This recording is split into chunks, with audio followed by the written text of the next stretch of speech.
Hello, I'm Andy Lazur. I'm a water quality specialist with the University of Maryland Extension, and welcome to this Wednesday water webinar about PFAS.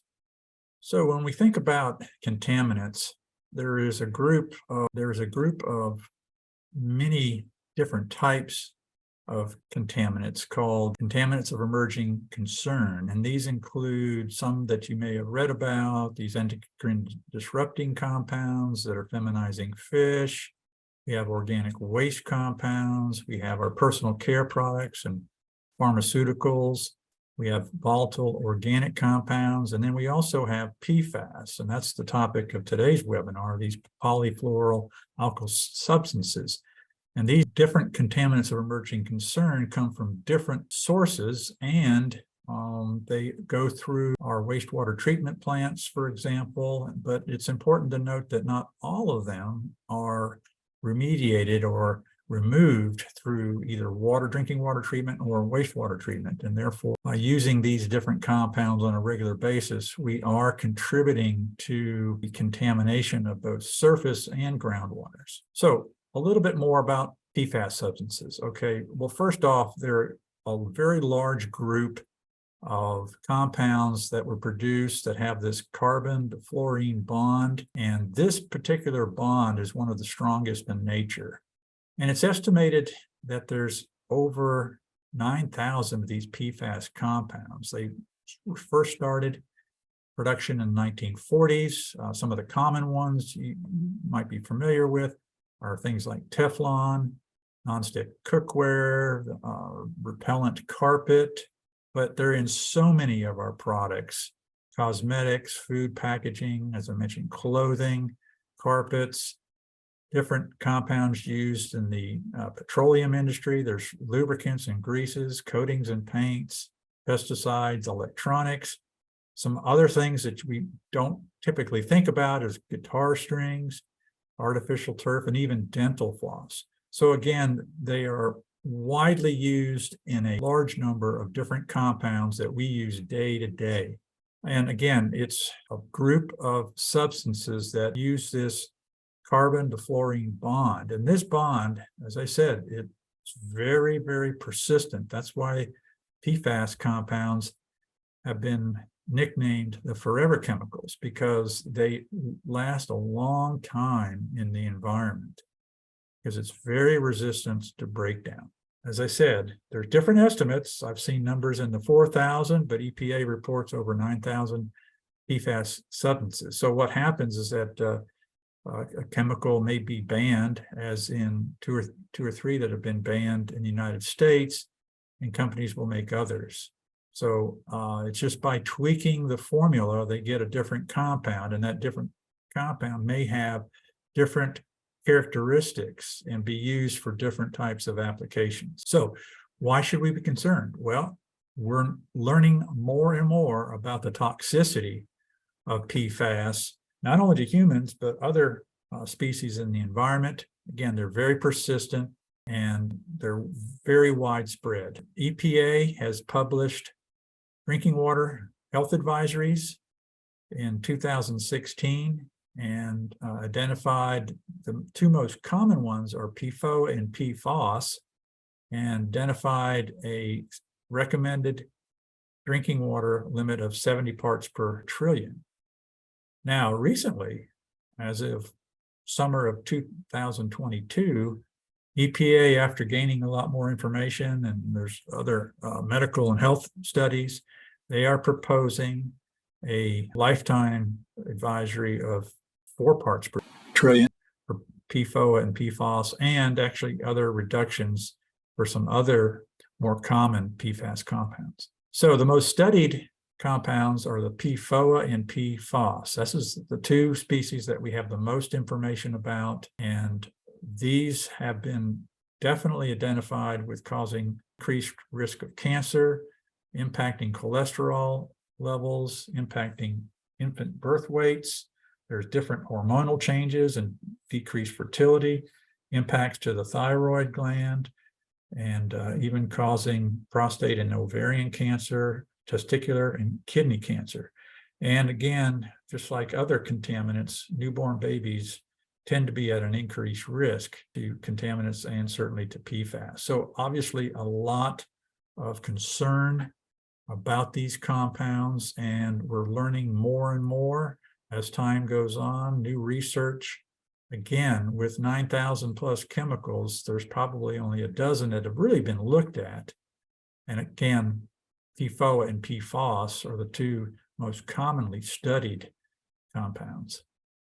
So how do we get exposed? Well, you can just imagine with all the different products that contain PFAS, our clothing, food packaging, you name it, we're getting exposed from different industries, from the environment. PFAS is even in raindrops, their new research has shown, because the PFAS breaks down and gets into the air, and then the rain picks it up. So again, these things are widely distributed throughout the world, and unfortunately, we have a lot of different ways to be exposed to PFAS compounds. But again, drinking water, whether it's surface water or groundwater, is very important because of the amount of water that we consume on a daily basis. And there's even been some studies showing that we can pick it up through certain foods, seafoods, for example, and other species, and then unfortunately, mothers can pass it on to their unborn children or infants through breast milk. So there's a lot of different ways to be exposed to these compounds. We have seen reports, studies have shown that PFAS has been detected in public drinking water. Other studies are showing that it is being found in private wells, dependent upon the location. And basically, what we're seeing here is PFOA is found in most people's blood. About 98% have some PFAS levels in their blood. And again, as you would expect, near the sources of production of these compounds, various industry, you would expect that there's potential for releases. Airports, for example, with firefighting foam, whether it be military or public airports where they do training exercises, etc., or use this compound, then it tends to be have higher detection levels in surface and groundwaters nearby. And then, again, what's happened over the last probably decade or so, there's more and more concern about these, more and more information known about these, and both the EPA and certain states have identified drinking water guidelines. These are in parts per trillion. You can see EPA has, since 2016, a 70 parts per trillion, and then certain states have opted to have lower or more stringent requirements for some of these compounds. You can see some states actually even identify other compounds, PFAS compounds, that they're trying to reduce the numbers to. So again, and if you don't see your state listed here, it's probably because they have defaulted to use the EPA limit of 70 parts per trillion. Now, as I mentioned earlier, EPA has proposed new regulations in 2022, and you can see the numbers here are greatly reduced for PFOA and PFAS. They've also established numbers for PFBA and also these Gen X PFAS compounds. So again, this is because of new data, new research showing the risk, the limits that people can be exposed to and experience some of the illnesses that we mentioned earlier. So we all have it in our bodies, unfortunately. And again, that's because of the many products, and it's in water, it's in the air, it's in products that we use. And so obviously it can be absorbed as we, internally, if we take it in through water or food. It can be absorbed through the skin, etc. The good news is that there is treatment for PFAS compounds, and focusing on water, you can see some of the treatments that we use for other contaminants are not good for PFAS. This includes, biological treatment, disinfection, oxidation. And so what has been shown to work is activated carbon or granular activated carbon, reverse osmosis, and even ion exchange. So these can be very effective in removing some of the PFAS compounds.